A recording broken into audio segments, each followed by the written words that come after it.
Imagine you are standing in front of a mirror in the dead of night. The world is silent, but your mind is screaming with a single devastating question. If today were the last day of your life, would you truly want to do what you are about to do today? Most of us look away from that reflection because the answer is a quiet, painful no. We tell ourselves we are waiting for a sign, waiting for a spark, waiting for that elusive surge of motivation to finally kick us into gear. But here is the cold truth that most people will never tell you.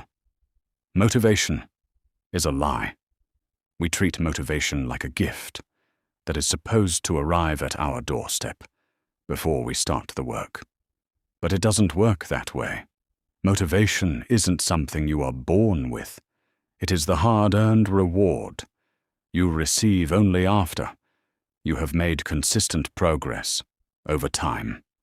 Every second you spend drifting on autopilot, waiting for the right moment to strike, you are actively losing the opportunity to build the dream you claim to want. You don't need a feeling to start. You need discipline, because in the vacuum of indecision, motion always beats motivation. Stop trying to make the right decision. Instead, make a decision. Then work every waking hour to make it right. The path to greatness is never a straight line. It is a series of seemingly disconnected dots. Think of the student who dropped out of college because he couldn't see the point in spending his working-class parents' entire life savings on a tuition that didn't inspire him. It wasn't a romantic escape. He didn't have a dorm room, so he slept on the hard floors of his friends' apartments.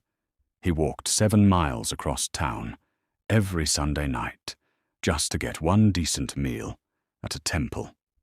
He followed his curiosity into a calligraphy class, learning about serif and sans serif typefaces purely because it was beautiful and artistically subtle.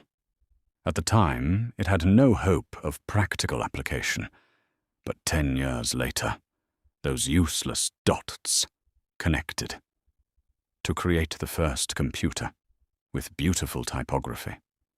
You can never connect the dots of your life looking forward. You can only see the pattern when you are looking backward. You have to trust that your gut, your destiny, or your karma will eventually make sense of the chaos. That trust is what gives you the confidence to walk off the well-worn path. And that is what makes all the difference. But what happens when the path collapses? Imagine building a $2 billion empire from a garage, only to be fired from the very company you started. At 30 years old, you are a very public failure.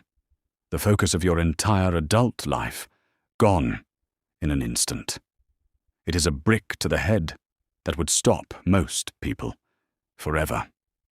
But sometimes life hits you that hard because you need the awful-tasting medicine to cure your complacency.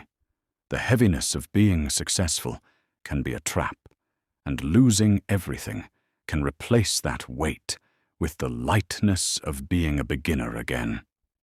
This beginner's mindset is where true creativity is born.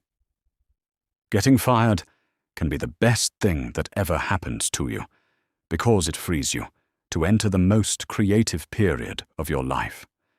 The only thing that keeps you going in those dark moments is the love for what you do. If you haven't found that love yet, keep looking. Do not settle.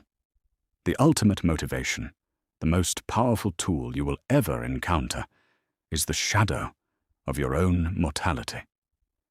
Remembering that you will be dead soon is the only way to avoid the trap of thinking you have something to lose.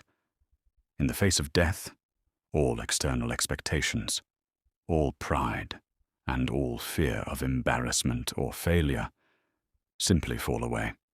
You are already naked. There is no reason not to follow your heart. Death is life's change agent.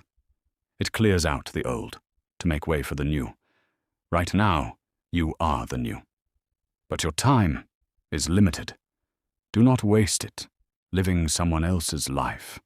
Do not be trapped by the noise of other people's opinions, and do not let their thinking drown out your own inner voice. Have the courage to follow your intuition, because your heart somehow already knows what you truly want to become. Everything else is secondary. The world doesn't need more people who are waiting to feel ready. The world needs people who are hungry enough to be foolish. Stay hungry, stay foolish,